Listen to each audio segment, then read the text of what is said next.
So, here's one I actually really like, and I believe it's a very simple one. I'm sure most people know this, but I'm just going to say it again for the millionth time. So, there is an expression called fishing in the slang of musical terms. Teachers describe it as wasteful moments, searching for musical ideas with a theoryless mind. A belief that it is not constructive to try and see in pure darkness. But ask any fisherman and they will say that it's not about the fish at the end of the line. It's the experience of fishing that brings one to love fishing. I would also argue fishing instrumentally is an improvisation that trains the mind and eye about the space between the theoretical lines.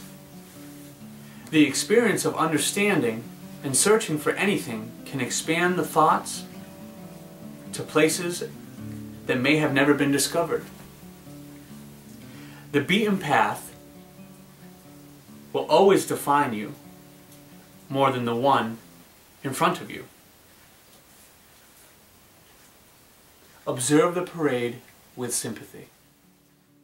The idea of fishing and not knowing where you're going on the guitar neck and possibly putting away the muscle memories of what chords feel like and moving the fingers over slightly, or manipulating this pattern, or manipulating this these chord tensions over and over and over again, even if you find total trash the whole time, garbage.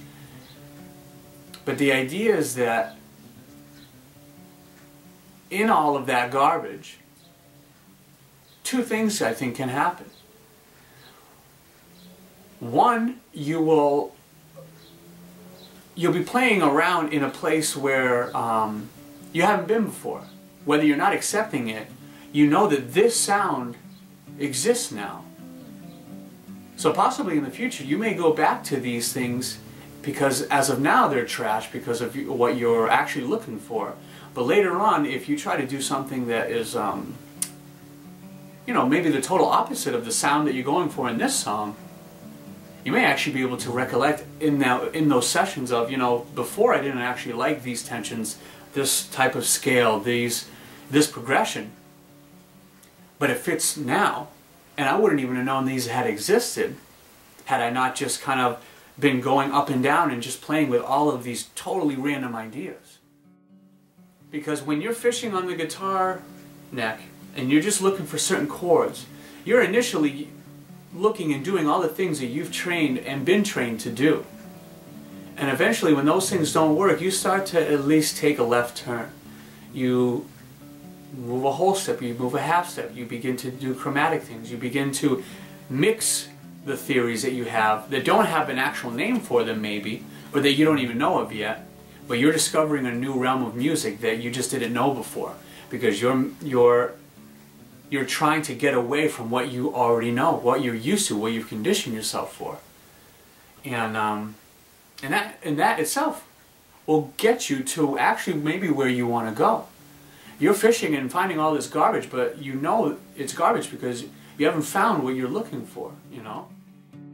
You're getting to know the sonic sounds of what certain combinations sound like. You're getting to know the sounds of the mistakes and the awkwardness that may actually be something so valuable later on, you know? You would have skipped that entire process if you just knew right away to go to this or to that, you know? So, it's never a waste of time to fish, to go blindly into a room of darkness. You know, because in that darkness, you will condition yourself, I believe, you'll condition a certain sense to know where you are, what you're doing, and what has to be done. And I think it's the same way with playing an instrument, you know. If you play in an unorthodox way, you'll find unorthodox techniques. And in unorthodox techniques, you'll find unorthodox music. And if that's your goal, I believe that's one way of going about it. Taking the extra time to just play around, to just fool around, to just, you know, enjoy your guitar for what it is, you know. And I would think in this day and age, a lot of things, the way that they're discovered, are accidental. But you're never going to have that accident if you don't let yourself go to a place that has no rules, you know. Because if you follow the rules, there will be no accidents. So, fish around. If you use theory, use theory. If you know how to shut it off for a while, shut it off for a while. If you don't use theory, know that the time that you put into finding yourself and finding the music and finding the things you need to find, that process is as valuable as opening a book and understanding the logistics and the scales and all the things that make up theory. They're all just as valuable. And because no one teaches you that, does not mean that it's not a place where you can find some of the most amazing music you could ever write. So that's it.